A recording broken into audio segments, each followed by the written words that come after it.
ఆంధ్రప్రదేశ్ రాజకీయ క్షేత్రంలో ఇప్పుడు ఒకే ఒక్క పేరు మారిమోగిపోతుంది. ఆయనే వంగవీటి నరేంద్ర. నిన్నటి వరకు సౌమ్యంగా కనిపించిన ఈ నేత ఇప్పుడు ఉగ్రరూపం దాల్చారు. ప్రత్యర్థుల గుండెల్లో రైళ్లు పరిగెత్తించేలా ఆయన చేసిన వ్యాఖ్యలు రాష్ట్ర రాజకీయాల్లో పెను సంచలనం సృష్టిస్తున్నాయి.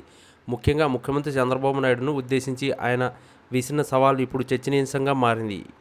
ఏంటి మాకు సినిమా చూపిస్తారా అంటూ ఆయన గర్జించిన తీరు చూస్తుంటే వంగవీటి వారసుడు తన రాజకీయ ప్రస్థానంలో కొత్త అధ్యాయాన్ని లెక్కించడానికి సిద్ధమైనట్లు కనిపిస్తుంది.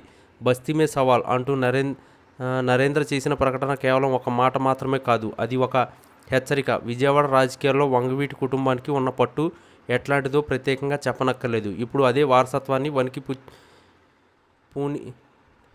పుణికిపుచ్చుకున్న నరేంద్ర తన దూకుడును పెంచారు. ప్రభుత్వం అనుసరిస్తున్న విధానాలపై ఆయన యుద్ధం ప్రకటించారు.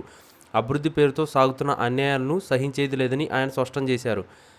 ఒకప్పుడు వంగవీటి రంగ గొంతుగా ఎలాగైతే ప్రజల పక్షాన నిలిచిందో ఇప్పుడు నరేంద్ర అదే బాటలో పయనిస్తున్నట్లు కనిపిస్తుంది.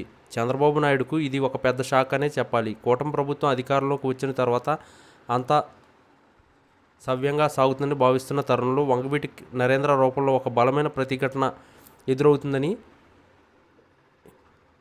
ఇక మీ పతనం మొదలైంది అంటూ ఆయన చేసిన వ్యాఖ్యలు టీడీపీ శ్రేణులు ఆందోళన కలిగిస్తున్నాయి. రాజకీయం కంటే కేవలం అధికార పీఠం కాదని అది ప్రజాస్వామ్యం అని ఆయన గుర్తు చేస్తున్నారు. తమపై ఎన్ని ఒత్తిళ్లు వచ్చినా, ఎన్ని కేసులు పెట్టినా వెనక్కి తగ్గే ప్రసక్తే లేదని ఆయన భీష్మించుకుని కూర్చున్నారు. నరేంద్ర మాటలో ఒక రకమైన ఆవేశం, ఆవేదన రెండూ కనిపిస్తున్నాయి. పేద ప్రజల పక్షాన నిలబడాల్సిన ప్రభుత్వం ధనవంతుల కొమ్ము కాస్తుందని ఆయన ఆరోపిస్తున్నారు. మాకు సినిమా చూపిస్తారా అని ప్రశ్నించడం వెనుక ఉన్న అర్థం ఏమిటో బెదిరింపులకు భయపడే కాలం పోయిందని చెప్పడమే.